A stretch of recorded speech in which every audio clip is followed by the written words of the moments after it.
গত শুক্রবারের বিকেলটা alias Francis the Dhaka এর জন্য ছিল একটু বেশি বিশেষ, কারণ এই দিন জমকালো আয়োজনের মধ্য দিয়ে অনুষ্ঠিত হয়ে গেল আলিয়াস ফ্রান্সিস দ্য ঢাকা এর অ্যালামনাই ডে।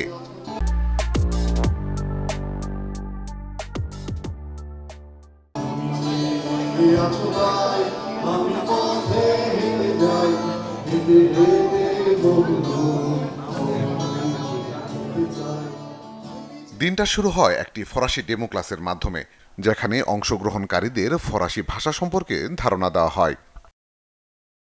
অনুষ্ঠানে আয়োজক ফ্রান্সের কান্ট্রি হেড সহ উপস্থিত ছিলেন বেশ কয়েকজন প্রাক্তন শিক্ষার্থীরা, যারা শেয়ার করেন তাদের অভিজ্ঞতা। Alumni network, our France alumni network is very young, but it's full of potential. And this year we wanted students and alumni to feel very special, and so we organized so many different events. France, Bangladesh, basically French Ministry Higher Education section. So আপনার ফ্রান্সে যেতে যেসব স্টুডেন্টসরা আগ্রহী, তাদের যে কোনো তথ্য বলেন বা যে কোনো কীভাবে যাবে, কীভাবে ইউনিভার্সিটিটা খুঁজে পাবে, সব কিছুর জন্য টোটালি ফ্রি ইনফরমেশন ওনারা আমাদের কাছ থেকে নিতে পারে, বিকজ এটা ফ্রেঞ্চ মিনিস্ট্রির সেকশন।